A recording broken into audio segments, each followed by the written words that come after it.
5 AIs, 40,000 coding questions.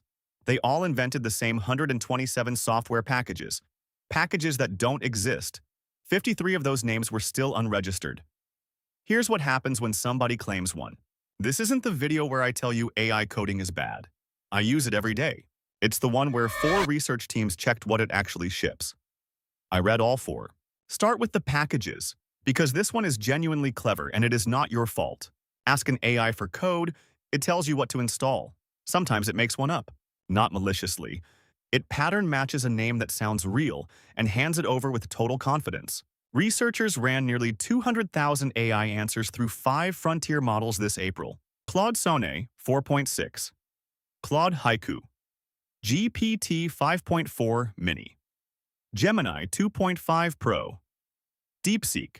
All 5 invented packages. Between 4 and 6% of everything they recommended was fiction.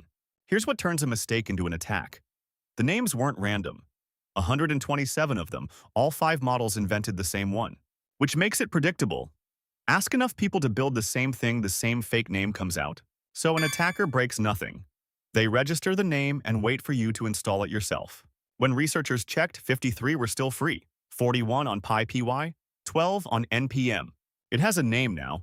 Slopsquatting, typo squatting, except the AI makes the typo for you. One caveat, and I'll keep doing this.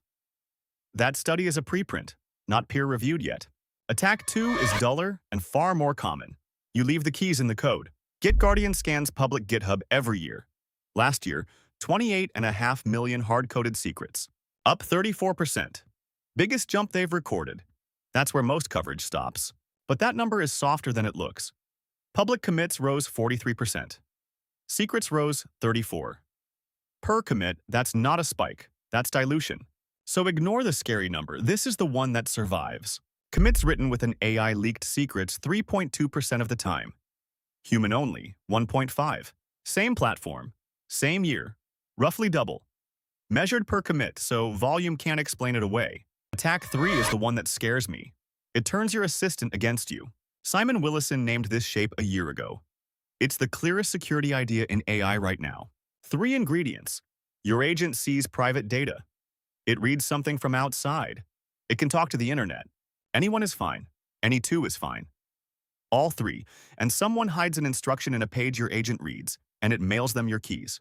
Quote, anytime you grant an LLM private data, untrusted content, and external communication, you have a nasty security hole.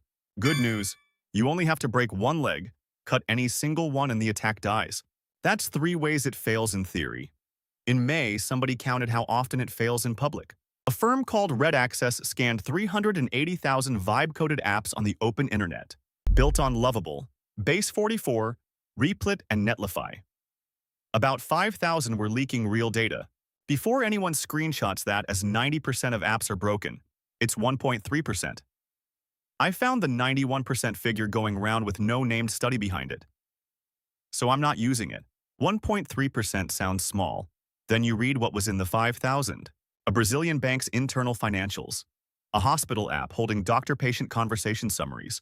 A care home's patient records. A shipping firm's vessel routes. None of it was hacked. No exploit. The apps defaulted to public, nobody changed it, Google indexed them. Their CEO said it plainly. Organizations are leaking private data through vibe coding applications. So, 3 things to do. 1 takes 10 seconds. Open your app settings and check if it's public. 2. Look up every package your AI tells you to install. 11 downloads and no repo? That's your answer. 3. Break a leg. If your agent reads the open web, don't also hand it your production keys. None of this means stop vibe coding. It means what you shipped in an afternoon is on the same internet as everyone else's. Go check if yours is public. Tell me what you find. I'm Dex.